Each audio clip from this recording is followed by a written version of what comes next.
started. Welcome everyone. Welcome everyone here in the room at St. Michael's. Welcome to everybody on Zoom. So glad that you came out tonight. I want to let the Zoomers know a couple of things. One is that the syllabus, the working document that Dr. Raka and Peter are going to be using is in the chat on your screen. So you can access that there, and I encourage you to do that. For those of you who are in the room, you've noticed that we do have refreshments. People on Zoom are missing out on the refreshments tonight, but they're over there on the table. Feel free to get up and go over and help yourself to the refreshments. I would like to begin with a prayer as we come together. Mysterious God, whose imagination and desire embrace all, we seek to discern you in the interplay of forces, in the order and the chaos of the universe, and in the complexities of every living system.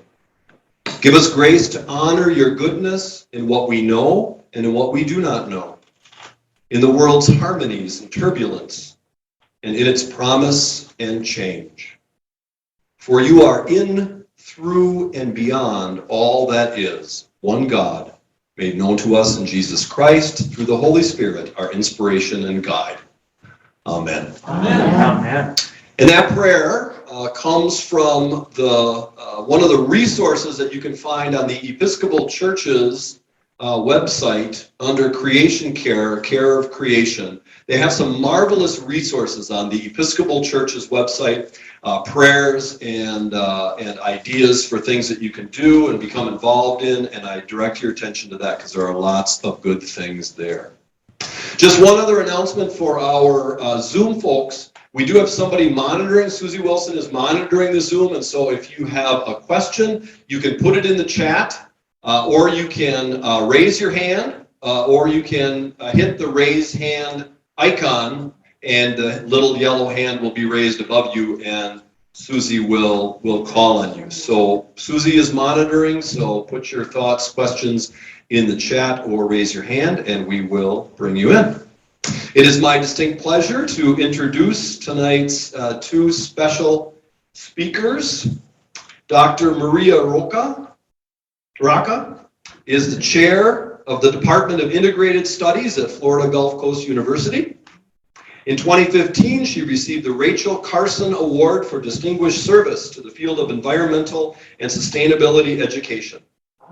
Maria directs the Roots of Compassion and Kindness, that's ROC project at FGCU, and is a Green Faith Fellow, serves on the board of the Restorative, Ecological, Social, and Economic Transformation, that's RESET Southwest Florida Center, and directs RESET's Daily Inspirations project called Earth Moments. Thank you so much for being with us tonight, Maria. Peter Blaise Corcoran is Professor Emeritus of Environmental Studies and Environmental Education at Florida Gulf Coast University. He's been a faculty member at the College of the Atlantic, Swarthmore College, and Bates College.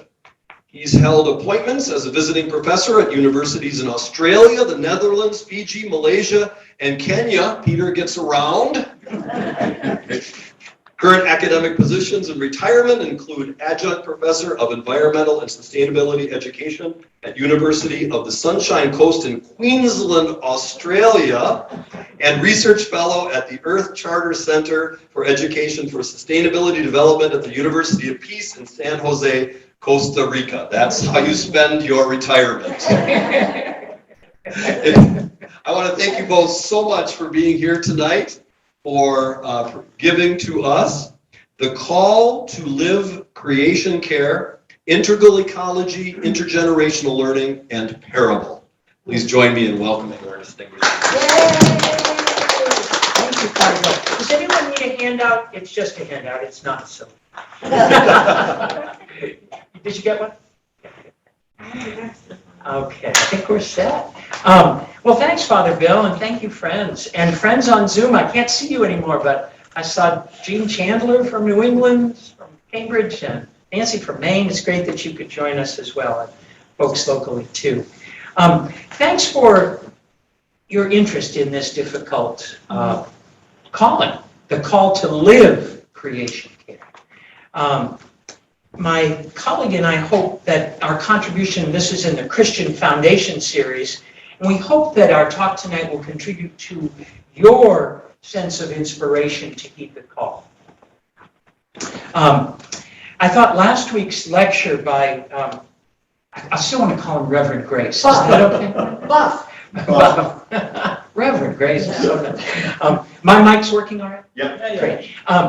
I thought he was wonderful, and his work with Interfaith Power and Light was both a call. Those of you who weren't here last week, it was based on scriptural insights, and Maria and I put quite a bit of scripture in the handout as well, but also on the Anglican fifth mark of mission, which I admit to not having been aware of. But it was also practical. I mean, he talked about the three-stool, I guess Episcopalian priests like three-legged stools. So it was spiritual, practical, and systemic, the three legs of the stool. And his talk is available. I think Sue's posted it if you missed it and you're interested. My hope is that maybe, Father Bill, that maybe Buff can help us as we go forward in advising us as to what we want to do here. And we're very open we have plenty of time tonight to talk about what we might do at St. Michael's going forward. So I'm happy to help with that too. So may we begin in acknowledgement and in prayer. Let us acknowledge the ancient Calusa people who lived here for thousands of years through rising and falling seas. They're gone now as a result of colonization, displacement, and war. But I acknowledge their legacy and their memories and their bloodlines, which live on in other indigenous people. Further, I acknowledge the past, present, and future keepers of this land, those who were removed and those who remain. The Seminole tribe of Florida, the Miccosukee tribe of Indians of Florida, and the unaffiliated indigenous people of the Everglades. And let us pray. Let us join our hearts and minds. O Holy One of Israel, Islam, and the New Covenant, known to us in 1,000 ways as energy, beauty, power, covenant, and above all else as love, we hear your call to live creation care. We hear it in the words of Scripture. We hear it in the words of religious leaders. We hear it in the words of children. We hear it in the wordless, primordial Scripture, creation itself. Let us heed the call.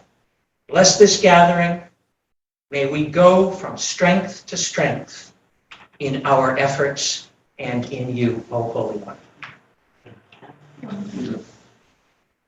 That was the most fun of all, was writing the prayer. So for 5 minutes or so, I'm going to give a little introduction, and then Maria's going to do the same for about 5 minutes, and then I'll come back and talk for 10 or 15, and she'll do the same. So there should be plenty of time, as I say, for suggestions, comments. They don't have to be questions, comments. We appreciate questions, discussion of any kind. So we've been deeply inspired, both of us, by St. Francis and by Pope Francis. Most of you will know I'm not a Catholic, but I'm in the Pope Francis fan club big time.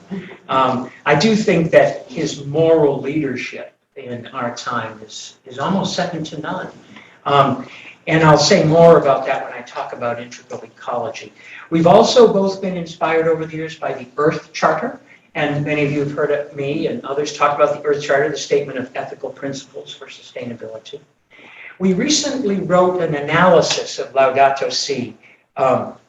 And for those of you who aren't familiar with Laudato Si, the subtitle is On Care for Our Common Home. And it was 2015 papal encyclical. Oh yeah, maybe even pass that around. I've got all my notes. Then they'll be on the test, those things. We wrote this article called Ecology Meets Integral Ecology Meets Media Ecology. education for Laudato Si. It was published not too long ago in the Journal of Communication and Religion, and we were inspired to write that article by trying to analyze what is it about Laudato Si that makes it so effective. It's rhetorically very effective, and that's Maria's field. I'm very interested in the fact that the Pope speaks to education, which explicitly, which many documents don't, of course, and that's my field. But so from this work, we chose three, three responses to the profound vision of Laudato Si, to invite you to respond to what Leonardo Boff, and the Pope quotes him often, calls the cry of the earth and the cry of the poor. Without going into the climate crisis itself to any great extent, I think we all understand that we have a great problem.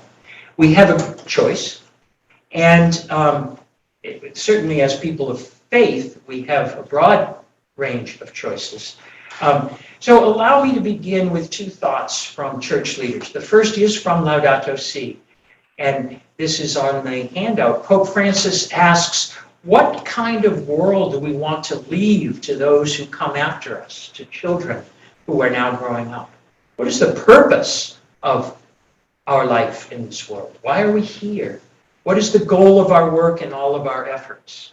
What need does the earth have of us? And then a remarkable joint message recently for the protection of creation was issued. I don't know if anyone even noticed it. Unfortunately, it didn't get much play, but it was written by Ecumenical Patriarch Bartholomew, Pope Francis, and the Archbishop of Canterbury, Justin Welby.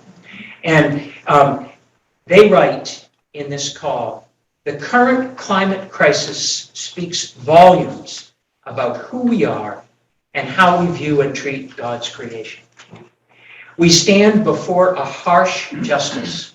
Biodiversity loss, environmental degradation, and climate change are the inevitable consequences of our actions, since we have greedily consumed more of the Earth's resources than the planet can endure. But we also face a profound injustice. The people bearing the most catastrophic consequences of these abuses are the poorest on the planet and the least responsible for causing them. We serve a God of justice who delights in creation and creates in every person in God's image, but also hears the cry of people who are poor. Accordingly, there is an innate call within us to respond with anguish when we see such devastating injustice. End quote. Remarkable and important statement. And of course, not that we follow the Archbishop of Canterbury or the Pope, but we follow our consciences and we follow our own concerns. And we'll reference it to, Father Bill did, that the Episcopal Church itself now has a rather good program on creation care. We can talk about that a little bit later. So that's what this gathering tonight is all about, is informing and forming our response to the call to live creation care. Thank you so much, Peter. And I'm so grateful to your community for welcoming us here tonight. I look forward to exploring with you one of the questions you heard Peter mention, the three themes. Mine's all about parables and stories. And so I really do look forward to exploring the question of how we can create a more compelling story that will awaken our congregations to a deeper commitment to creation care. Father Gregory Boyle, I don't know if any of you know who he is, but if you don't, you really need to read his books. They're really extraordinary. Has in his inspiring book, Barking to the Choir, The Power of Radical Kinship, he reminds us that Jesus never said to his disciples, praise me. What he said was, follow me. Creation care requires us to follow Jesus. And this requires us to act, not just to talk about the environmental crisis and the damage being done to God's creation. One of the main techniques that Jesus used to teach people how to follow him was through parables. These stories with a moral and with a call to act. These stories all have a moral and a call to action. I suspect we all can recall a parable that particularly spoke to us. An understanding of the values inherent in the stories that shaped us will help us learn what it will take to create the modern day ecological parable. I think this is what we're missing. We've all been shaped by stories. So I took some time in preparing for tonight's talk to reflect on the stories from my childhood that shaped me. Some of these are my family stories, and some are the stories from my Roman Catholic faith. Yep, I'm the Roman Catholic in the crowd here tonight. I was particularly interested in identifying where the roots of my own deep creation care were born. What I discovered was that there was a great deal of overlap in the themes, both from my family and from my faith. For example, both of my parents experienced great hardship growing up. My father was placed in an orphanage at a very early age because his mother died of tuberculosis when he was 2. Yes, my family carries the legacy of an earlier pandemic. My mother is from Italy, and her town was leveled by bombs during World War II. I remember her stories of fleeing her home with just what they could carry, hiding for months in the mountains, and only having chestnuts to grind to make bread. Both of my parents knew what it meant to have nothing, and they often shared their stories with us about these challenging times. As a result, they taught us to waste nothing. I bet you all remember this too. I remember the ball of twine in the drawer that was accumulated from the string around the pastry boxes. There was a shoe repair and an appliance repair shop in every neighborhood. We used things until they were truly worn out. We repaired items rather than buying new ones, and we were taught not to want more than we needed. These are rare messages today.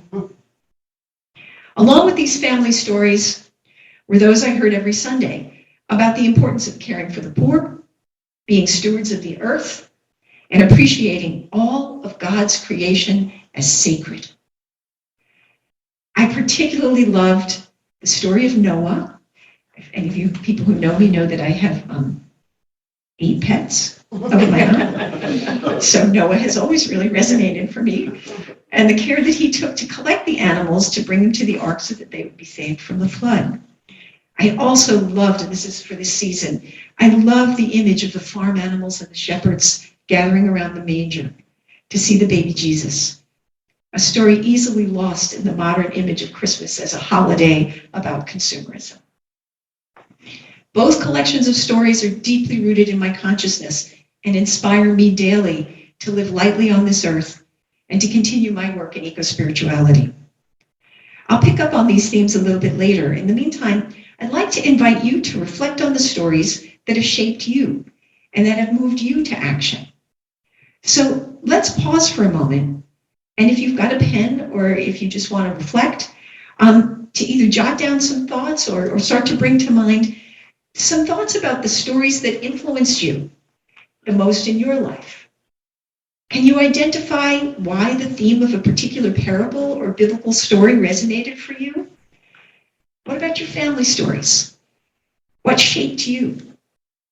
I'd also like to invite you to begin to ponder what I think is the bigger question of how can we create and tell the compelling creation care story that will move people to action. So take a minute. If you've got something to write with, or if you'd like to just ponder your family stories, the stories from your faith background, and how we create the compelling narrative for creation care.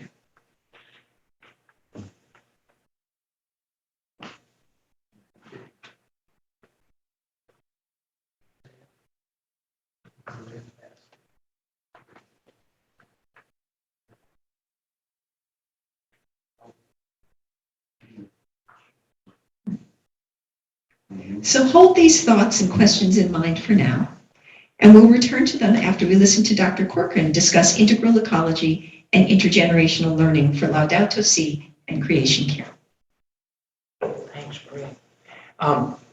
In our opinion, a key concept in responding to the civilizational crisis that we face is that of integral ecology.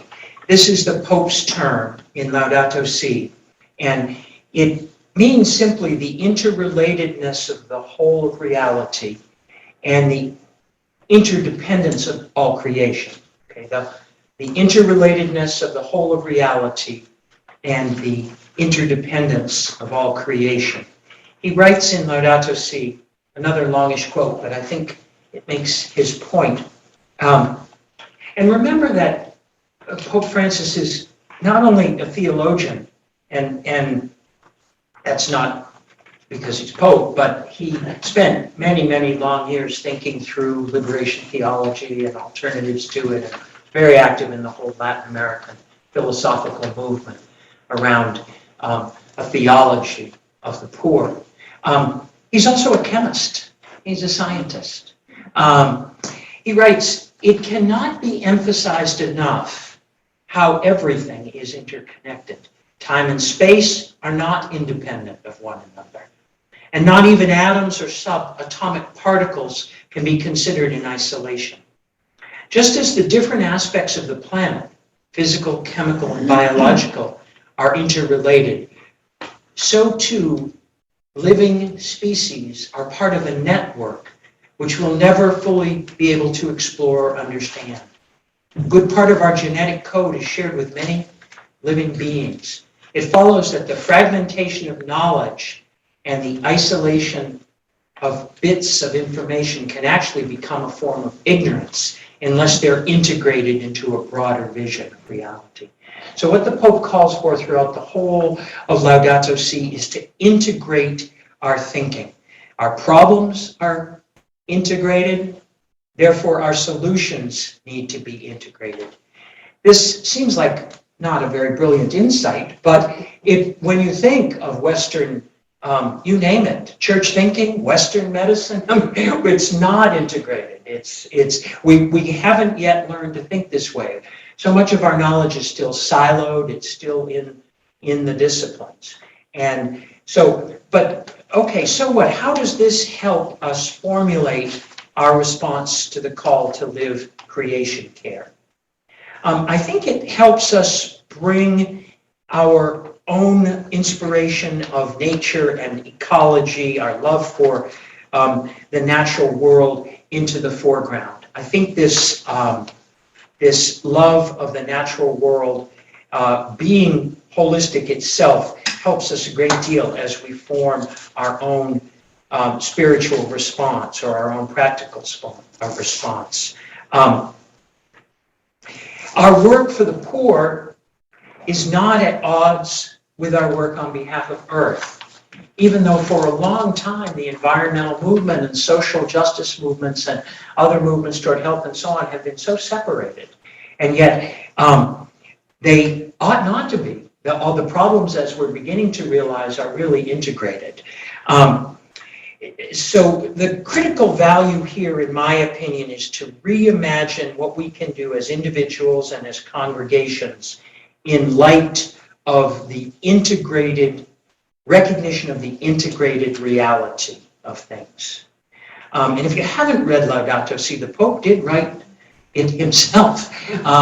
And he had a whole team of experts who helped him in different areas. But it's also beautifully written and compelling and moving. And in some ways, it's the most important document of the 21st century so far, I think. Now, intergenerational learning is another concept that we pulled out. The Catholic Church seems to be one of the few modern institutions that really does seem to know how to engage youth.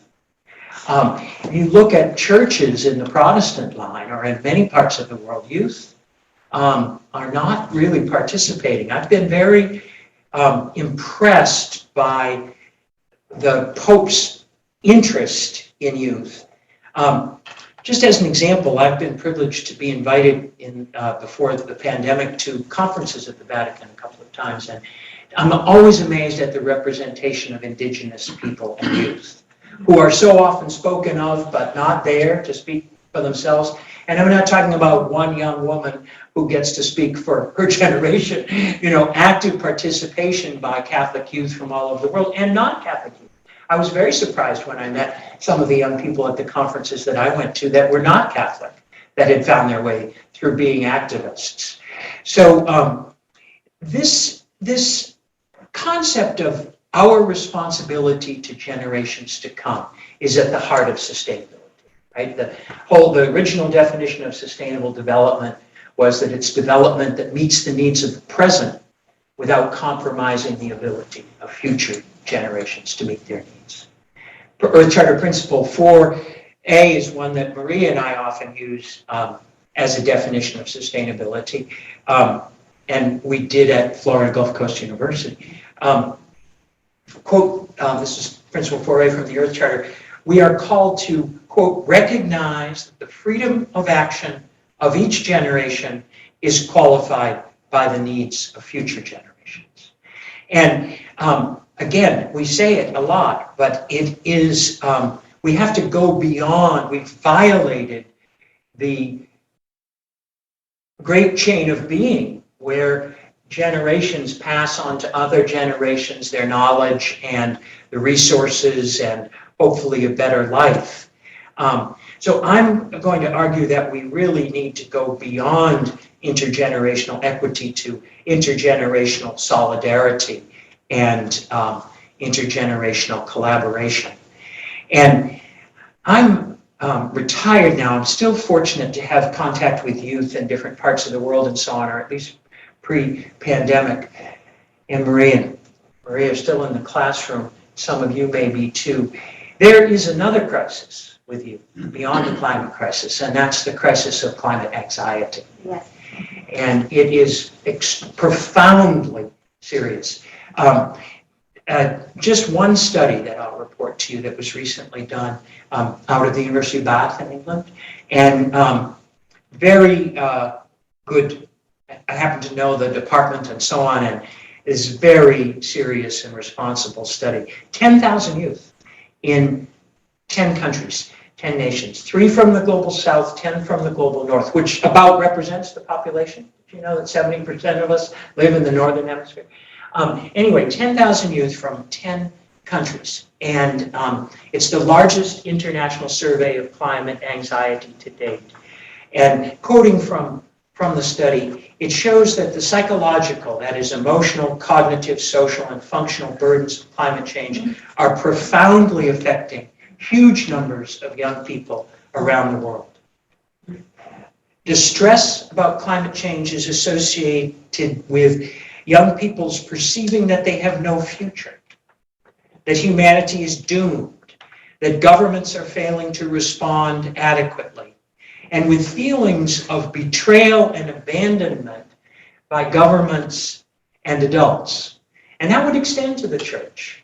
That would extend to almost all of our institutions through which we try to serve youth. There's this feeling that we have failed.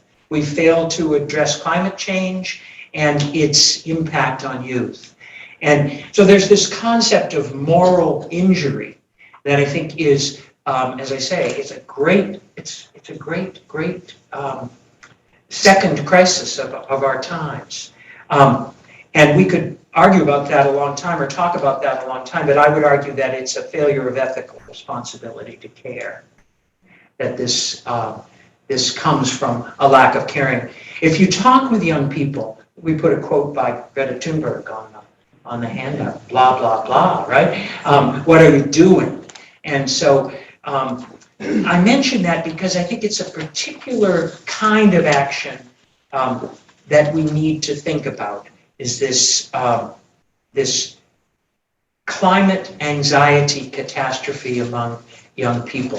So how does this help us? I called it intergenerational learning because I think it's not that younger people learn from us, it's that we have a lot to learn from them and that all the generations need to learn from one another. So how does this help us, though, respond to the call to live creation care? And I would simply say, we can talk about this in the discussion, I would simply say that in whatever ways you can, reach out to other generations. I imagine a lot of you in Zoom and here have grandchildren. That's certainly one of the most important and meaningful relationships. So one's own family, and they're often accessible. You may think, well, I'm just like, I'm an old person who lives on Sanibel Island. There aren't even any young people around. What am I going to do? Well, I think there are lots of things that we can do with this Together group, this interfaith group on the islands that we've created. Maria's part of that group because we're partnering with FGCU on certain initiatives and hope to do more so. We stopped a lot during the pandemic. But there are organizations also that we can support that are very good about, at this. The Laudato Si group, which is the activist group that's promoting Laudato Si in many places around the world, including Catholic parishes and dioceses and youth groups and so on. The Earth Charter International, there are groups that can be supported, but we can also volunteer to mentor, and I think we have to think deeply about how to make this happen, because it's not easy. We don't naturally have the young people in our lives. These are not easy subjects to discuss.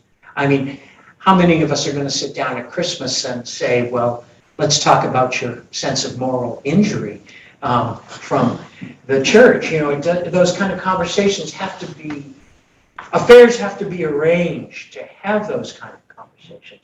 They're difficult to have, and they can often evoke deep feelings that you need to be prepared to deal with as well. So those are not easy initiatives to take. But I think they're really important. I remember when I was don't be too shocked, Bill, when I was an anti-war radical in the Vietnam War years, I had hair and everything.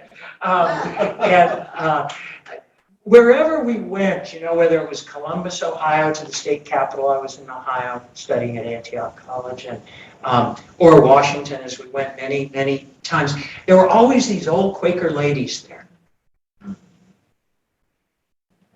And it meant so much to me. I went the other day down to Naples. Some of the students from FGCU had a demonstration on Fifth Avenue South. Now, that's the belly of the beast, right? I mean, you'd think God put us on earth to shop. And here were these kids, protesting about climate change and encouraging us to do something other than shop. And I think it's so important that we find ways to support intergenerational learning for our sakes and for theirs. Thank you, Dr. Corcoran. So back to stories. So perhaps one of the most famous biblical parables is that of the Good Samaritan.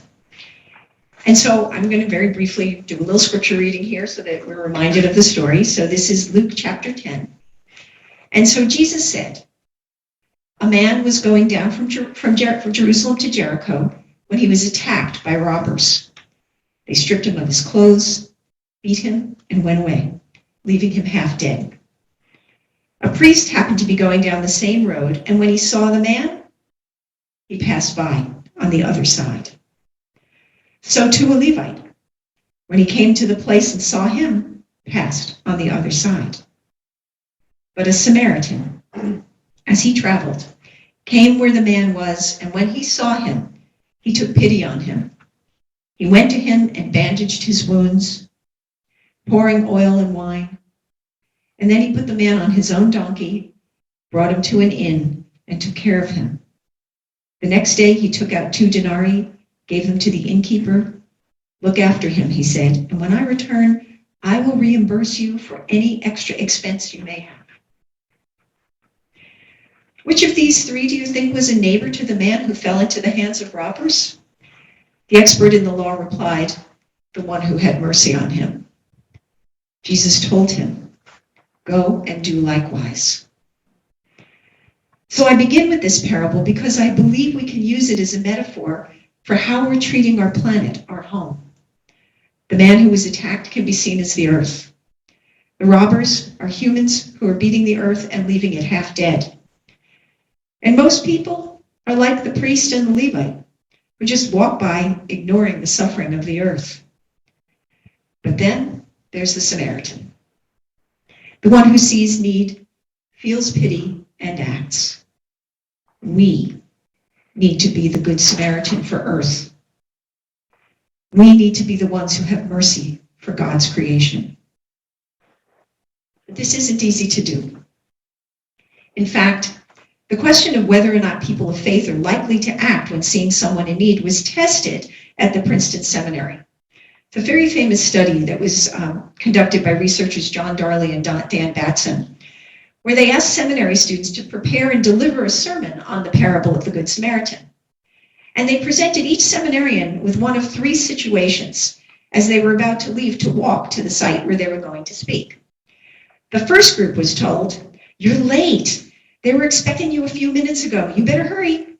It shouldn't take but just a minute." They called this the high hurry situation.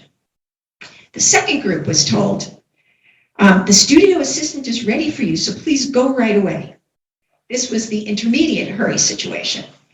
And then the last group was told, "It'll be a few minutes before they're ready for you, but you might as well head over. If you have to wait over there, it shouldn't be long." So this was the low hurry situation. So, as you can imagine, on their walk to the site, each seminary student encountered a victim in a deserted alleyway, just like the wounded traveler in the parable of the Good Samaritan. This victim, who was really an associate of the experimenters, appeared destitute, was slouched and coughing, and clearly in need of assistance. The seminarians were thus offered a chance to apply what they were about to preach about. So what do you think happened? Only 10% of the high hurry group stopped to help. 45% of the intermediate group stopped, and 63% of the low hurry group stopped. What still surprises me, even the low hurry group, that's not a particularly impressive percentage. So the researchers concluded that being in a hurry was a more powerful motivator than the theme of the importance of helping others, about which they were about to preach, thereby confirming the moral of the parable. So I share this study with you because I believe the researchers' conclusions are relevant in a conversation about why so few people are actively engaged in addressing the climate change crisis. We're in too big of a hurry. I actually have to pause for a minute and tell you a very quick story. If you hear me cough, Peter knows this story. It's not because I'm sick. It's because I was in a hurry the other night, Monday night, and I was taking my vitamins, and I threw my iron pill into my mouth too quickly and aspirated it. I almost died. I ended up in the emergency room, and it was quite the experience. And of course, of all things, this happened on my birthday, so happy birthday to me. So we're too busy dealing with the realities of our daily lives. And so, as the researchers noted, the perception of time pressure, having limited time, resulted in behaviors incongruent to their education and career, the devotion to help others. They go on to explain that feeling rushed causes a narrowing of the cognitive map, which results in not noticing what is really important. So they observe, as we make our way through life, not only do we not stop to help others, we also do not stop to help ourselves. We neglect our own needs.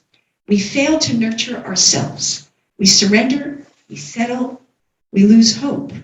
Kind of reckons back to what Peter was saying about the climate anxiety. When it comes to creation care, do we perceive ourselves as too busy, too hurried, too rushed to act? But we also know that we have limited time to address the climate crisis. One only needs to look at the devastation caused by the recent tornadoes here in the United States to see with our own eyes how serious the problem is. We need to create the same feeling of urgency that the high hurry people felt, but the hurry in this case needs to be about our wounded planet. We need to become the low hurry seminarian who stops to help. We need to become environmental Good Samaritans. So how do we do this? My argument is that our first step is to craft the compelling modern day parable. In Laudato Si, Pope Francis tells us, and it's a quote, "Yet all is not lost. Human beings, while capable of the worst, are also capable of rising above themselves, choosing again what is good, and making a new start, despite their mental and social conditioning. We are able to take an honest look at ourselves, to acknowledge our deep dissatisfaction, and to embark on new paths to authentic freedom. No system can completely suppress our openness to what is good, true, and beautiful. End quote. I'm telling you, Laudato Si is really beautifully written. Really beautifully written. So in a media landscape saturated with apocalyptic messages about the future of Earth's health, Pope Francis provides a more hopeful vision, through his use of appeal to spirit and to emotion, as well as through his commentary on technology and media. Laudato Si has a profound rhetorical impact because Pope Francis brings the ecological crisis to life in terms that are comprehensible to people of all faiths and to those of no faith. This helps explain the global resonance of Laudato Si. It provides images and ideas that are accessible to all people while also offering a compelling way to serve God for people of faith. Fundamental in Pope Francis's perspective is the idea that Earth is our common home and that it must be treated as such by all of us. We must capitalize on the Pope's work and take control of the stories being told. Otherwise, the advertisers and, of course, the popular musicians and filmmakers will be the only ones creating their version of compelling stories, not the teachers or the spiritual leaders. Pope Francis shares the concern of the Princeton researchers who believe that spiritual values are too easily lost in the hurry of modern life. Gus Speth, former dean of the School of Forestry and Environmental Studies at Yale, has been widely attributed to say, "I used to think the top environmental problems were biodiversity loss, ecosystem collapse, and climate change. But I was wrong. The top environmental problems are selfishness, greed, and apathy." Speth went on to say that to deal with those issues, we need a spiritual and cultural transformation, and we scientists do not know how to do that. Actually, quick aside, I had a very interesting conversation today. We're talking about creating a sustainability badge, and they were talking about all the science, and I finally said, "I think you have me here to represent the humanities. Where's the humanities in this? Because all the science in the world isn't going to get you anywhere if people don't care. And it's the artists, the writers, the poets, the preachers who get people to care." And I was told that they'd hired an environmental psychologist. That might help. So Pope Francis states, obstructionist attitudes, even on the part of believers, can range from denial of the problem to indifference, nonchalant resignation, or blind confidence in technical solutions. We require a new and universal solidarity, end quote. So one of the challenges is to persuade more people to live every day in a way that treats the earth as our common home, and that the solution, though unfamiliar, is the only hope for the future. Pope Francis believes that we must bring the whole human family together to seek a sustainable and integral development, for we know that things can change. It's so important to believe. And that's one of the ways we get through that distress that young people are feeling, is truly to believe that things can change. The Pope's messages in Laudato Si have found receptive audiences in some Roman Catholic communities, and much of the rhetoric in his encyclical has the potential to be resonant with non-religious, ecologically sensitive people. In all communities, compelling narratives are needed to achieve the ecological conversion called for by not only Pope Francis, but the leaders of most other major religions. This need was articulated by Jesus himself when he said, "I speak to them in parables, because while seeing they do not see, and while hearing they do not hear, nor do they understand." Jesus understood the power of a well-told story. The example of Jesus' teaching through parables may hold the key to inspiring the ecological conversion called for by Pope Francis. We're invited to consider how creating modern-day ecological parables can help us live creation care. Peter and I have had the opportunity to get to know an extraordinary priest, Father Josh Carithodam. And I did a wonderful interview with us. And so he outlined for us that these stories need to connect everyday life, be nature-based, include the struggles of ordinary people, inspire a desire to listen, and be clear about how people should respond. So he's given us some really good guidance about how to write these stories. As proposed by Pope Francis, the responsibility to craft and tell these stories is shared by all people across all groups within all organizations. Compelling stories can help create the paradigm shift envisioned in Laudato Si. There are more platforms now than ever before to share these well-crafted stories, to create these modern-day parables. Through education, storytellers are trained. It's our job, Emery. Through media, stories are shared. Churches have long been an important venue for the faithful for the envisioning of a society to which people want to belong. Father Carithodum believes the highest purpose of communication is creating values. This is, I think, where we're missing. Humans are, after all, storytelling animals by nature. So stories are essential in understanding how we make sense of the world. I talk to my students all the time about, like, what do we listen to best? Gossip. What's gossip? Good stories, right? So humans make sense of the world around them and determine what is real through stories, and these stories become the basis of the actions that we take. These stories need to be coherent, and they need to be viewed as truthful and reliable. The values in the story need to be consistent with a person's own experience. Stories that motivate people to act must represent part of an ideal vision of human conduct. Stories are empowering because they're open to everyone. You don't need a PhD, right? They do not require special expertise. Narratives contribute to our moral development, and we construct our own stories that indicate who we see ourselves to be as we present ourselves to the world.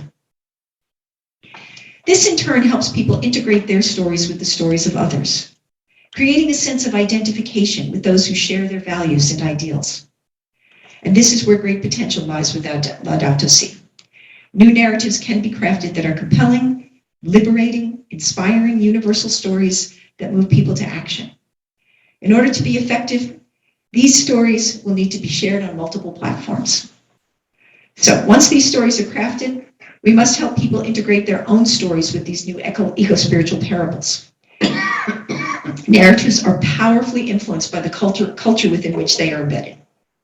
As a result, these narratives also have a profound impact on how individuals create meaning and which narratives individuals will choose to embrace or reject. So, for example, even if a young person has been raised in a green household and has parents who embrace a sustainable way of living, the ubiquitous cultural narrative of consumption may easily have greater influence than the parental message. The green script simply does not have the cultural heft of the more popular consumption narrative. Roman Catholic churches may have more influence to advance the call of Laudato Si for the truly devout, but most people, faithful and secular, are far more influenced by the ubiquitous cultural narrative that ignores the cry of the earth and the cry of the poor. Unfortunately, the current narratives about consumption and sustainability tend to be dualistic in nature. A pleasure versus pain narrative whose cultural weight still tends to fall on the side of consumption is pleasure and sustainability is sacrifice. There are still very few compelling cultural narratives that support and encourage sustainability as a desirable choice. Rather, the sustainability construct still tends in the direction of fear, pain, and the surrender of comfort to save the planet. Without this more compelling construct, it will be difficult to turn the tides to advance the themes in Laudato Si, or to create the powerful eco-spiritual parable. At the same time, most of the scientific evidence warns that if we do not turn this tide, the human race will find itself in great danger. Pope Francis believes that we can create stories that can shift human thinking and ultimately behavior towards seeing sustainability as the way forward for a habitable, healthy planet. We can take the ideas in Laudato Si and develop them into modern-day parables that will have similar impact to those in the Bible. So many of the ecological stories in mass media to date they tend to be apocalyptic in nature. I don't know if any of you just saw Fletch. I think that was the name. It's the new Tom Hanks movie, which is very apocalyptic. But I encourage you to watch it. It's really quite brilliant. But at the same time, even in the beautiful films of people like Hayao Miyazaki, I don't know if any of you know his films, Nausicaa, The Valley of the Wind, Spirited Away, Princess Mononoke, or the now classic children's movie WALL-E, they envision survival after an environmental catastrophe. In other cases, the environmentalist is presented as someone to ridicule. For example, Elena in the remake of the TV series One Day at a Time is made fun of when she promotes recycling and is mistaken for Heidi when she trick-or-treats as Greta Thunberg.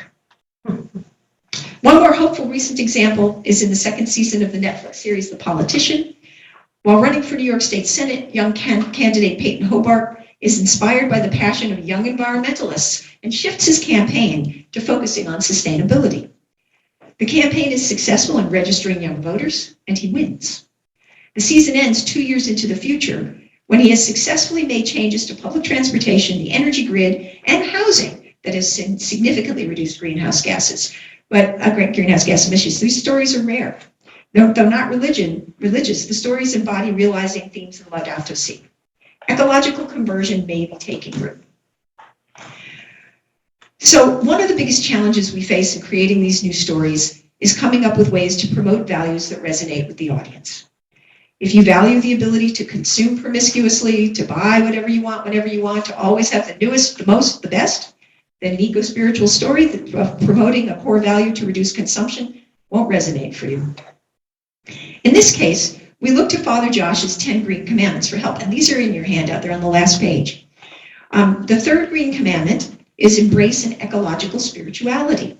This may help us tell a different story that focuses on what we value in our faith. We use this as a ground to promote the fourth Green Commandment. Recognize that the abuse of creation is ecological sin, and incorporate values rooted in your audience's faith. If such a story resonates, you can progress to stories that promote things like reduced consumption. Mass media has the potential to embrace and promote the core themes of Laudato Si in movies, television, and other mass communication platforms to create stories that educate and inspire people to action. These stories can be shared in schools, in churches, and in homes. They can help people hear the cry of the earth and the cry of the poor, and they can inspire action just as parables have done for thousands of years. Like my earlier efforts to reimagine the parable of the Good Samaritan, let us consider what other parables we can reimagine into stories that promote creation care. Let us all heed the call to follow Christ and to become Earth's modern-day Good Samaritans. And so now we would love to hear your ideas, your comments, your thoughts. And so Peter, if you would join me. Thanks. So that's, thank you very much, Maria. That's integral ecology, intergenerational learning, parable. Comments, questions? Yes. So this really aligns with my PhD research that I'm currently working on. So I'm here on vacation and I saw this advertised and here I am. So I'm excited to even be here. So what I'm looking at is personal transformation when a house of worship earns a green certification.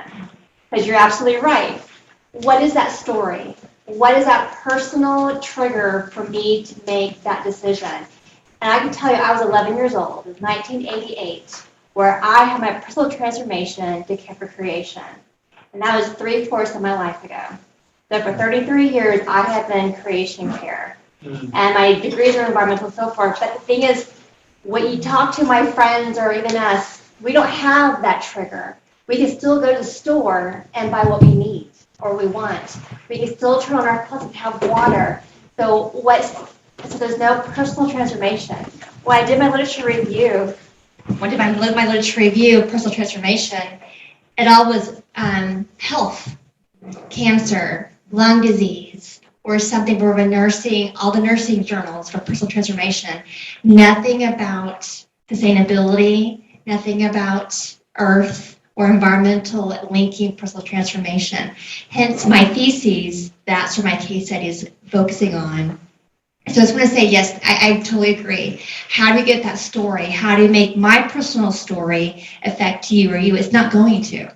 But I can show you what I have done and why I'm doing it. And then you can go, oh my gosh, that's my aha moment. So my aha moment was I'm a military brat. And in 1988, as you may remember, was the Montreal Protocol about the CS air quality. Yep. And ozone layer. I'm a fifth grader listening to Peter Jennings talk about this. Like, oh my gosh, I have asthma, and there's a hole in the, in the sky. And then we get orders to go to Japan. Japan, you can only see Mount Fuji when certain times of year. You can only climb Mount Fuji in August because of the air quality and the visibility. So I made my global connection. That's my personal transformation and learning that. And so here I am today, but you're right. What is that story for us to have that trigger for us to go, aha, I'm continuous learning. Absolutely. Thank you. Wonderful. Good luck with that. And thank you for sharing your story with us. Thank you. I'd like to make a comment on that. There's a field of research in environmental education called significant life experiences, and it may have some relevance to your work, but what we've studied are the significant life experiences that lead to environmental sensitivity. So, and it's amazing, people have remarkable memories. The night you saw Peter Jennings on TV, whatever date that was, a book, what the research shows is that the most profound influence on creating environmental sensitivity is time alone in nature, time in the natural world. And again, people write about this. Everyone from Thomas Berry and the lilies, it's that time, unadulterated time alone in the natural world. The second, the most widely reported is time with a caring adult. So your grandmother took you fishing or whatever it was. So that we need to arrange affairs so that we can create those experiences, because it often does take a profound, we hope it can be a profound story or even a profound film. Yeah. But Peter, I think that what you're capturing there really brings the themes together of the intergenerational learning and narrative, because when a grandparent takes their grandchild fishing, chances are they're going to hear stories from their grandparents. And in many cases, they will be stories of sustainability. They may not use the word sustainability, but they may be that story of how you created the yarn ball. Thank you. Other comments? Yes, sir. I'm going to bring up the notion of global guilt, global responsibility on the part of the United States. Linda and I, we've been going to Guatemala for 40 years. And it's a country where people live on minimum sustenance. So they are not big consumers. But over 40 years, what has become really ubiquitous are plastic bags that are brought down through the United States, because they're not allowed here everywhere now, but they can sell them down there just like we can sell our herbicides, our pesticides, and our untested chemicals. And what's sad is that the people take them home, throw them in the ravines, they wash down into the rivers, and we've made Central America into one of the biggest oceanic polluters there is right now.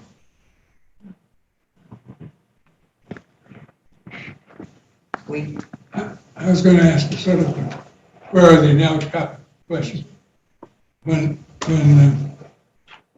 I was in a law firm, large law firm, Indiana Standards, we get 35, 40 recruits in looking for associateships from very good law school students, from very good law schools, students from good law schools, and they would be 7, 8 of them interested in being environmental lawyers to protect the environment.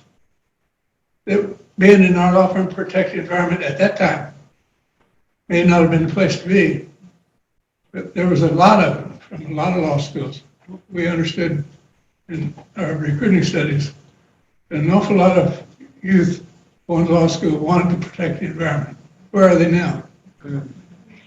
I know some of them. I see our friend Ensign Cowell is up there on the screen, who knows a lot also about rights of nature. But a lot of those lawyers are working with the rights of nature movement. now, which is very exciting to see. I think we'll go up to Zoom. I think we have some questions and comments from those participating on Zoom. Just a real quick comment for Bill, if, Bill Coffey's point. Law and law education is so conservative. You know, I mean, we need labor lawyers, we need environmental lawyers. We've got to change the curriculum in law schools, I think, to some extent would make a huge difference. So that, I mean, law, we see law around the world as an extremely powerful instrument of environmental protection.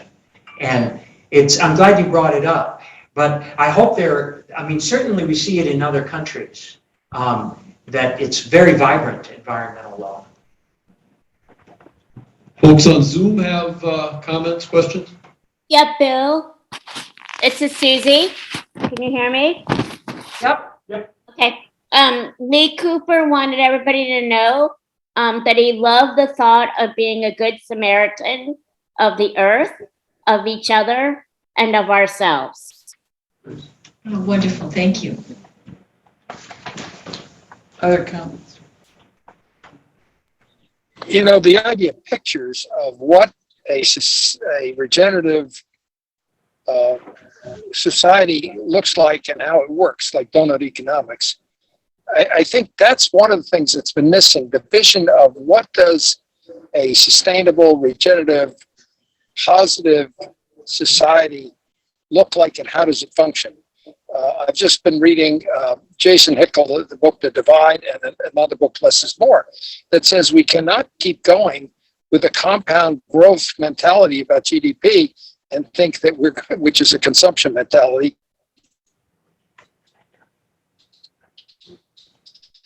We lost your We sound. lost you, Ensign. He's got low and think that we're gonna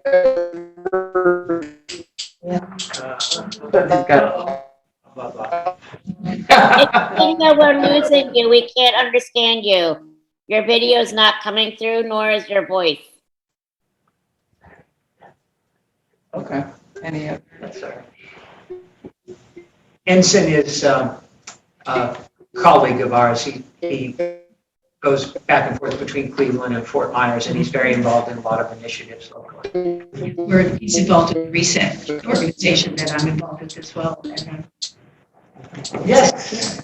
Thank you guys for everything you've done, for one thing. And I guess whenever I get into a group, I work with a couple of groups right now. One is I work with a team of National Geographic storytellers, and actually just had a board meeting with them today. And we work with the UN and look at the UN sustainability goals. And whenever I look at a problem this big, poverty, climate change, and my daughter is actually a climate change scientist on Capitol Hill who worked at scripts that the Pope consulted with for his documents. So I have some very lovely connections here.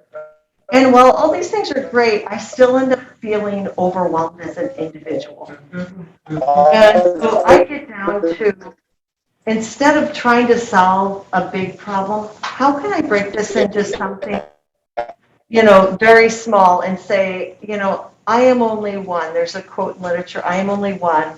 I cannot do everything, but I shall not let what I cannot do keep me from doing what I can do. And I think rather than me looking to government or law or the church, I need to know what I can do right now, right here. And I'll just make a suggestion. I don't have the link to just mention it, but the UN does have a really helpful graphic that some communicators I know worked on. And it is what are three things as just one person that I can stop doing today that would most reduce my carbon footprint. So I don't have to make some huge change, but we make it from a human behavior standpoint. We just make small behavioral changes. And for instance, the single thing that we've done as a family and that maybe the church could do is, and it's good from a health standpoint, meatless Monday. If everyone ate less beef, that's one of the single things we can do on a very personal level, and we're not abdicating our power, because the Bible encourages us for us to take responsibility and not give our power to government or others. Or so, it's if we all start with a few simple things. So, yeah, so I just would encourage us to think small and know that the collective actions of many will have a ripple effect, and we will make this be a movement. Thank you so much. And I'd like to respond to that a bit. Sure, thank you. Go ahead, Maria. Oh, okay. So a couple of things. One, two books that everybody should know about are Drawdown, and the next one, the new one, is Regeneration by Paul Hawkin, that has all kinds of suggestions in it. Specific, small. Right. But again, to not make it a book, but just No, have wait. like 3, So here's what I was going to say. What I just heard in that was a hell of a good children's book. The 3 things we did, and then your friend gets inspired, and then they do 3 things, and by the time you're at the end of the book, it's this incredible collection of actions. But I think, those are the ways that we start telling the stories. Make it viral. Yes. You make it go viral. We were even looking at Nat Geo. We're talking about, it's not these in-depth stories, it's smaller, more frequent stories, shorter, and we've been testing these things on multiple platforms: Twitter, Instagram, TikToks. It's all the platforms, and it's frequency, shorter, simpler. So instead of making it this big, complex problem, simple.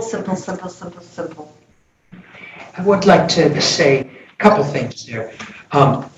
There's no substitute for personal action.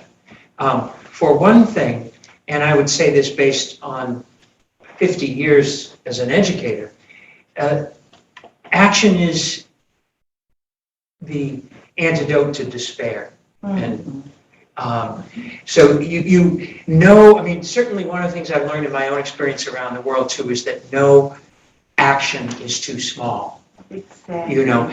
And we probably all had parents who talked about starving children somewhere, and it wasn't until I went to places where people were starving that I realized that you really could do something small for other people. So no, I agree with you that no act is too small, and that we need action to continue to provide hope to ourselves and to others.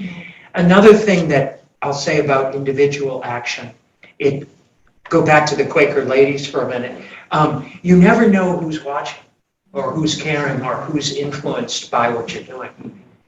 And that's not to be underestimated either when you think of human interaction. But I also want to say that we need collective action. And that I like the way that the Episcopal Church divides it up, Bill. They talk about individual action, action at the congregational level, action at the diocesan level, and church-wide. And I think that we need to realize that there are things that can only be done collectively. And then some things can only be done at scale. I mean, Daughter's working with the U.S. government. There are things, if we're going to take carbon out of the atmosphere, we're going to have to do that. You and I aren't going to be able to do that. That's going to have to be done at the United Nations level, at the level of governments and so on. So I think it's a question of scale, and I really like your comment because it's so important that we not be overwhelmed. The anxiety issue. Yeah. If I can do something. Yeah. One more over here, and then I think we got somebody on Zoom as well. Bill, wait, look, hello? We're gonna do one in the room and then we'll get back to you. Go ahead, let her go. Let her go. A gentleman. Okay, so Jean Chandler, you had one, and then Susie, you can read the comment that was just posted. Okay, thank you.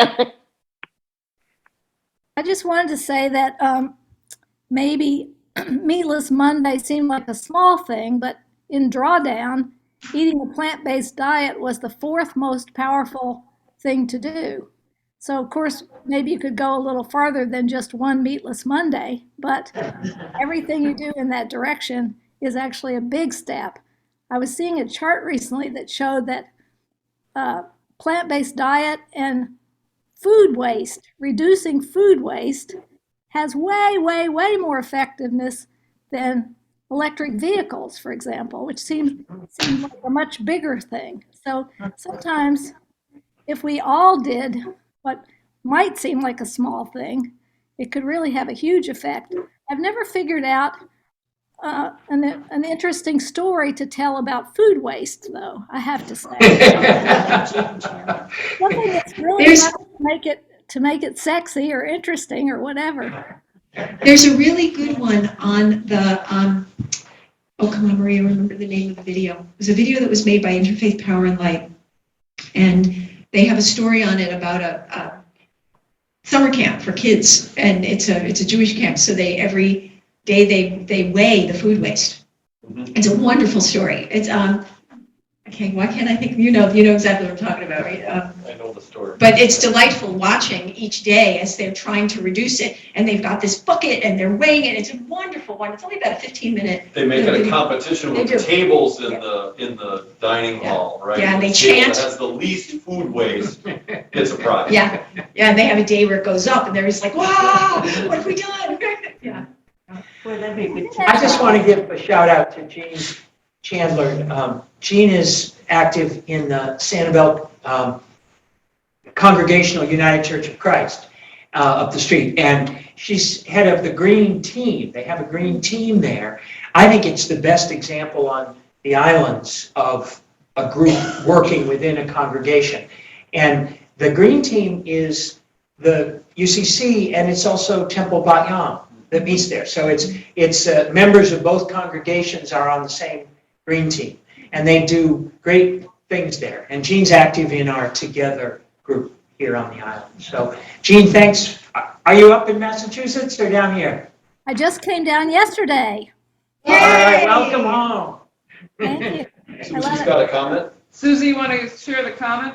Yeah, Elizabeth Barbaro wanted to say thank you to all.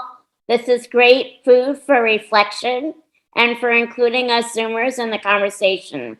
I see a strong connect between intergenerational integrated education and the stories both we and peoples around the globe tell. Thinking back to work I did in West Africa, helping and preserve and develop indigenous, and their resources. The stories we each brought to the table then and the ones we created together are what impacted all of us. This dynamic might inform and model to use here and now. Okay, thank Very you. good, thank you. Now, Okay, what I'd like to, I guess, preface this, because I don't want to sound like I'm in an attack mode here, okay? Because I'm a conservative kind of person, but my conservation comes from a background in farming, which I, in recent years, have kind of like gone back to a little bit with beekeeping. But one of the things that, for your comment was interesting. When you mentioned the ozone hole, my wife was actually in school with a girl whose father discovered that at the time. But one of the things I think that's caused a lot of the anxiety that I think that we see is the 24-hour news cycle. And I think that causes anxiety in all of us. And it raises my blood pressure right now. When I'm away from the news cycle, my blood pressure's a lot better. So that's one thing. But the United States puts out between 7 and 15% of the pollution in the world. Okay? And I think everything that we're doing to decrease the pollution and our footprint on the earth is great, because I was also in Boy Scouts. Okay? So, I mean, everything you're saying rings true to me. But I guess the biggest question is, how do you control the other 2.8 billion people on the other side of the world who really don't care much about whether they pollute or not? And that can be seen in the plastic in our oceans, aside from Central America or South America. And that can be seen primarily coming from, the Asian communities where they just dump garbage into the ocean like crazy. And also by, like an additional, I think it's one more coal-fired, plant every month being developed. And not a willingness on their part to do anything at all, zero. I think that's the bigger picture. And I don't think that they're going to care because we lead, okay? It's going to take something a lot worse than us leading the way as a country or as a group of people, because we're 340 million people, and they're like composite of about 2.8 billion, okay? And so that's the problem. And I'd like to know how that can be addressed, because that's got to be addressed on a global scale. Absolutely, absolutely. Well, I'm not here to defend China, or Lord knows, or India, or the United States. I mean, we have not done enough. We could debate about how much China's done compared to how much the U.S. has done. But the fundamental problem, we touched on this last week, you got it. Greg said he'd bring up population, and it's population, and of course it's consumption. It's linked. I mean, it was fine for India to have 800 million people until they all wanted refrigerators. Right. And then we had a problem all of a sudden, right? So it's the link between, I mean, we have to reduce consumption. We probably have to therefore control population. And I think the biggest fault, I think the biggest mistake that we made in the environmental movement was our failure to come to grips with that problem. It was too controversial. It involved religion. It involved fundamental, very deep felt questions, which didn't have to do with consumption. And we avoided it. We really should have taken the consumption and the population problem on much earlier. A lot of it also had to do with the fact that certain groups of people, they've got to have their male children, not just to carry their name on, but also to work that land and stuff like that. So you end up with, in other words, it's their slave labor, if you will. But, there's a lot of complexity in this whole issue. Absolutely. And here's where I think, did you want to say? I was going to say, here's where I think Pope Francis can really help. I just was going to say, yeah, the religious leaders, because they've got a global voice. And Peter Ensign has a comment to this question. He says, we need a total transformation which incorporates slow or no compound growth of production and consumption, which has social equity and justice as its fundamental core value and principle. Well said. Good luck with that. But the thing that I appreciate about the direction of integral ecology, I think God knows I'm going to end up Catholic if I keep talking about this. But Catholic social teaching is good on integrating the problems of economy and ecology, and I think that's the future of our thinking. Is we're not going to solve a cultural problem like needing children to work on the farm.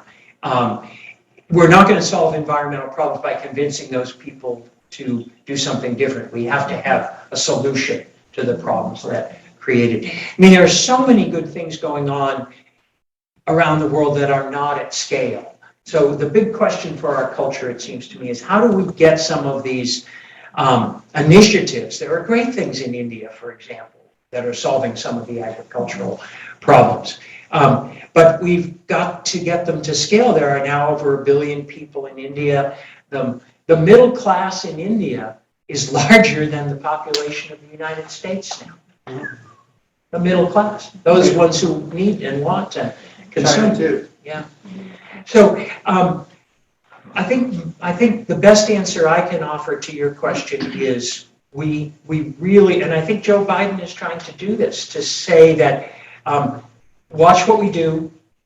We know that we haven't been great at keeping our commitments, but watch where we're going, watch what we're doing. America is doing a fairly good job. And I think some of the corporations are, and so on. I mean, even in the Trump presidency, there were some commitments met. But we've got to do better, and we've got to establish a world consciousness that everyone becomes committed to this. I mean, there is, for example, a great environmental sustainability commitment in China. Now they're making some terrible mistakes, still building coal fired plants, but so is Germany. So it's not necessarily about the politics, it's about providing the solutions that will. The other thing too, I think we don't think about is, there was a time period, that was called the medieval warming time. And that Do you want was, to give him the mic, Father Bill, so they can hear? there was a period of time called medieval warming time, which is when the population of Europe really took off. Mm-hmm. And of course, that was followed by the bubonic plague. But then that was also the time that the Vikings started exploring toward Iceland and Greenland was green, for gosh sakes. And they got there, and Leif Erikson and his boys decided to go back and ship some Danes and Norwegians and whatever back to Greenland and start a colony there. And roughly in that same area that they discovered maybe Finland up in Nova Scotia area. But my point with this is, we had that medieval warming time, and then all of a sudden we had this really nice cold snap called the Little Ice Age. And that was actually caused by a loss of the normal Atlantic conveyor system, which takes the Gulf current up around Iceland and down towards England. And at the time of that, they had ice bears on the Thames River, okay? By the end of the Little Ice Age, Washington was crossing the Delaware with ice floes, and I don't think there's been many ice flows in the Delaware River since then. But that was kind of like the end of it. And so part of what we're seeing, I think, is really cyclical. I mean, with the sun. And the other thing that's interesting is that they've looked at Mars, and we have a couple of rovers up there, and we don't have a lot of gasoline, driven vehicles on Mars yet. And they've had ice cap melting on Mars, whoever they are. But I mean, but my point is that the sun contributes a lot to this in our cycles. Do I think man could have a part of it? Yes, I do. I don't think he's got as much to do with it as the sun does. And I think that really, with the amount of people we have, and this again comes back to the population, with the amount of people we have on the planet, we probably, if we're going to keep the sustainable population where it is, which I'm not in favor of necessarily, by the way. But my point is that if you're going to keep status quo, yeah, we do have to do something. And we have to do something, in a logical manner that's not going to impinge on, one group over another. But that's hard to do.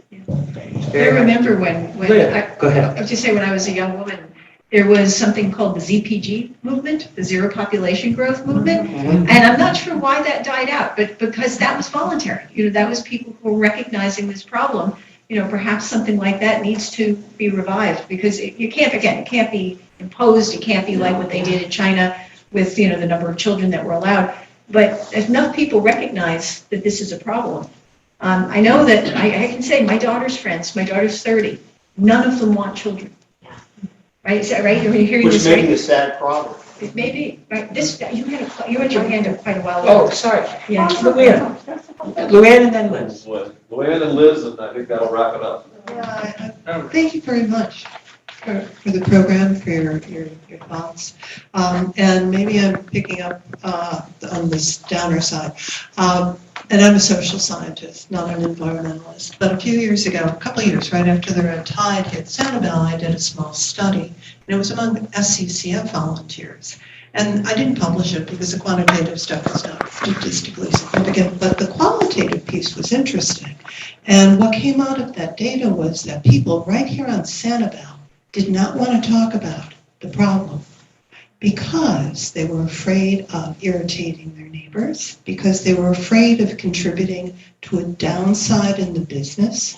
They were afraid of devaluing their own property values, which ties into everything everyone has said here. Children are so much less susceptible to these things because they don't have the economic investment.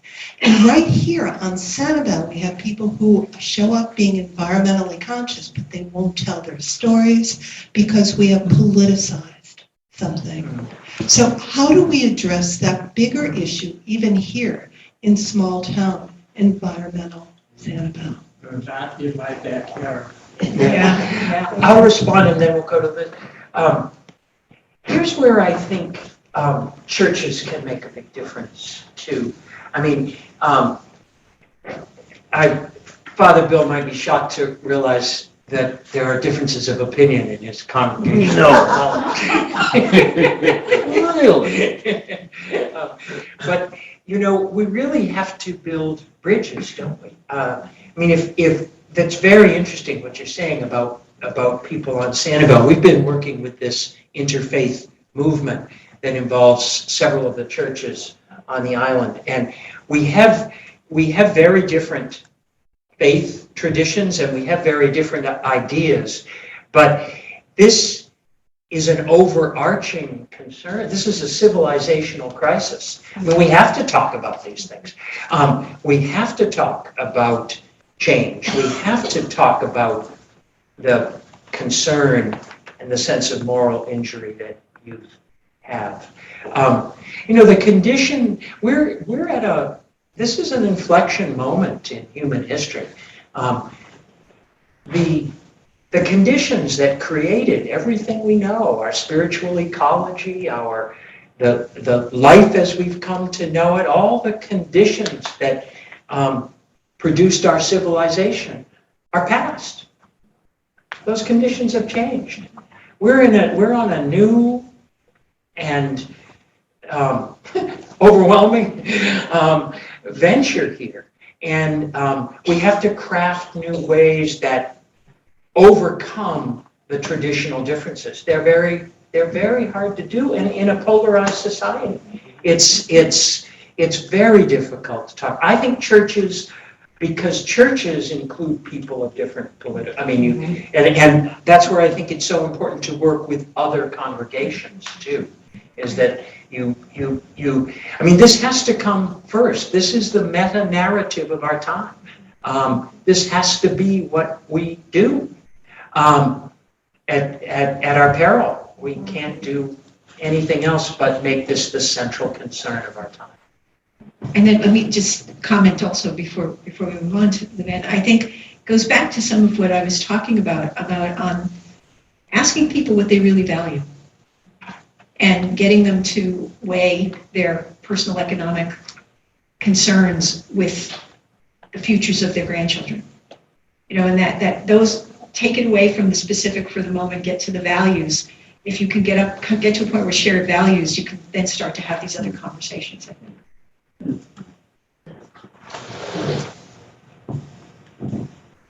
Bill and I are probably the oldest people at this meeting today. In 1944, my mother and I walked down to the streetcar in St. Louis to put my dad on the streetcar because he was enlisting in the Navy. He was gone for about 2.5 years. I have spent my entire life worrying about wars, one after another. Even now on television, and we watch a lot of news, it still gives me a funny feeling in my gut when I hear about what might go on with China or what might go on with Russia. So if children are developing this kind of keen anxiety about climate, then we sure need to attack that problem right away because it will affect them their entire life. Now, secondly, the week between Christmas and New Year's, Bill and I are going to have 6 young adults with us, ages 21 to 27. wow, I hope we can get this discussion going. Good. Excellent. I probably would have to just sit them down, take their phones away and say, we're gonna talk about this. No dinner tonight till we talk. May I give you a piece of advice, Liz, when you get them all together? Sure. Listen. Listen. Listen. You know, if you can just open the conversation, it will flow, I think, but we have to listen. We have to listen. And Bill Coffey's a good listener. I don't know about you. You know, I have to echo what Peter's saying, being in the classroom with our students, who are mostly in their early 20s. Would you like to come over for dinner? Sure. But they are so concerned and they're really willing to act. And I'm really amazed by them. Amazed by them. I have two final thoughts to close, Bill. You had one more comment from the. No, I think you're good. Okay. What I wanted to say about this being so stark and difficult is hopeful at the same time in that, and this is what we're on about tonight, our faith is the place where we're the deepest, right? I mean, the change has to come from a very deep place because it's very significant change. And I do think that, thank God, God is on our side. You know, I think if you move in the right direction, that the forces move with us. And I think it's really important to remember that this is God's creation. We're called to care for it. And I think God is with us in moving in that direction. The other thing I want to tell you a story. There was a guy who did research of kids worried about war in Cambridge, Massachusetts. Famous psychologist, wonderful study. All the children were worried. This was the Reagan, Star Wars and all that. And his research, it was the first study that had been done that revealed these fears of children. And they were young children. This was 5th grade. And their fears were their fears were worse than adult fears because they thought, well, that guy in the subway might have an atomic bomb in his briefcase or something. So it was really interesting. The psychologist turned up and all the children in this one class that he did an in-depth study of were afraid of nuclear war. No one had any idea, the teacher or the parents, except for one girl who was very interested in this girl. And he asked her why she wasn't afraid. And she said, because my parents go to meetings to prevent it. Oh, wow. That's awesome. Oh, good idea. Yeah. He's listening to her parents. Any final thoughts, Maria? Actually, I was just reflecting. So back in 2008, is when I trained with Green Faith International. Are you a Green Faith fellow? Yes, I am. 2019. Oh, Maybe neat. 18. Oh, very cool. All right. We'll have to confer about our Green Faith affiliation. I was in the very first class. We had to do a project. And so I actually created a collection of eco-spiritual parables for it. There are 3 videos, one about spirit, stewardship, and justice, but I was just reflecting on the one that we did about stewardship, where we created something called eco shopping, where you went shopping with your friends, you tried things on, you showed each other how cool you looked, and then you didn't buy anything. And then you went home and had a wonderful conversation about how much fun that was and how much better you felt because you didn't spend any money.